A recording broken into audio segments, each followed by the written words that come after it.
ಮನೇನ ಮಾಪ್ ಮಾಡಬೇಕು ಅಂದ್ರೆ ನನಗೊಂಥರ ಕಿರಿಕಿರಿ ಅನ್ನಿಸ್ತಾ ಇರುತ್ತೆ. ಯಾಕೆ ಅಂತಂದರೆ ಈ ರೀತಿಯಾಗಿರುವಂಥ ಮಾಪಲ್ಲಿ ನಾವು ಕೈಯಲ್ಲಿ ಹಿಂಡಿ ನಾವು ಒರೆಸ್ಬೇಕಾಗಿರುತ್ತೆ. ಹಾಗೆ ಬ್ಯಾಕ್ ಪೇನ್ ಎಲ್ಲ ಬರ್ತಾ ಇರುತ್ತೆ.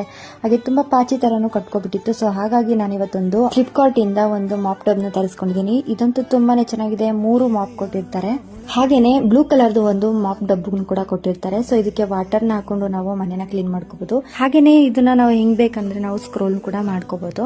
ಇದಕ್ಕೆ ಈ ರೀತಿ ಫಿಕ್ಸ್ ಮಾಡ್ಕೊಂಡು ಮಾಪ್ ಇಂದ ಒರೆಸೋದು ಅಷ್ಟೇನೆ. ತುಂಬಾ ಫ್ಲೆಕ್ಸಿಬಲ್ ಆಗಿದೆ. ನಾವೇನಾದ್ರೂ ಮಂಚದ ಕೆಳಗಡೆ ಒಂದು ಟೇಬಲ್ ಕೆಳಗಡೆ ಎಲ್ಲ ಕ್ಲೀನ್ ಮಾಡ್ಕೊಳ್ಳೋದಕ್ಕೆ ತುಂಬಾ ಕಷ್ಟ ಅನಿಸ್ತಾ ಇದ್ರೆ ಈ ರೀತಿ ಇದೊಂದು ಮಾಪ್ ನ ತಗೊಳ್ಳಿ. ನಿಜವಾಗ್ಲೂ ತುಂಬಾನೇ ಚೆನ್ನಾಗಿದೆ. ಈ ರೀತಿ ಇದು ಫಿಕ್ಸ್ ಮಾಡ್ಕೊಳ್ಳುವಂತದ್ದು ಆಪ್ಷನ್ ಇದೆ. ಇದನ್ನ ಓಪನ್ ಮಾಡ್ಕೊಂಡು ಈ ರೀತಿ ಹಾಕೊಂಡು ಇದನ್ನ ನೀರ್ನ ಇಂಟ್ಕೋಬಹುದು. ನೀಟಾಗಿ ಇಂಟ್ಕೊಡುತ್ತೆ. ಹಾಗೆ ಈ ರೀತಿ ನಾವು ಜಸ್ಟ್ ಈ ರೀತಿ ಲಾಕ್ ಮಾಡ್ಕೊಂಡು ಒರೆಸ್ಕೊಳ್ಳೋದಷ್ಟೇ. ಮಾಮೂಲಿ ಮಾಪ್ ಅಲ್ಲಿ ನಾವು ನೀಟಾಗಿ ನೀರ್ ಹಿಂಡಿಲ್ಲ ಅಂತಂದ್ರೆ ಅದೆಲ್ಲ ಒಂಥರ ಮನೆಯೆಲ್ಲ ಬರಬರೆ ತರ ಬಂದ್ಬಿಡ್ತಾ ಇರುತ್ತೆ. ಸೊ ಇದು ಆ ತರ ಅಲ್ಲ, ನೀಟಾಗಿ ನೀರ್ ಹಿಂಡ್ಕೊಡುತ್ತೆ. ಮಂಚದ ಕೆಳಗಡೆ ಟೇಬಲ್ ಕೆಳಗಡೆ ಎಲ್ಲ ನೀಟಾಗಿ ನಾವು ಮಾಪ್ ಮಾಡ್ಕೋಬಹುದು. ಇದ್ರದ್ದು ಲಿಂಕ್ ಏನಾದ್ರು ಬೇಕು ಅಂದ್ರೆ ಲಿಂಕ್ ಅಂತ ಕಮೆಂಟ್ ಮಾಡಿ.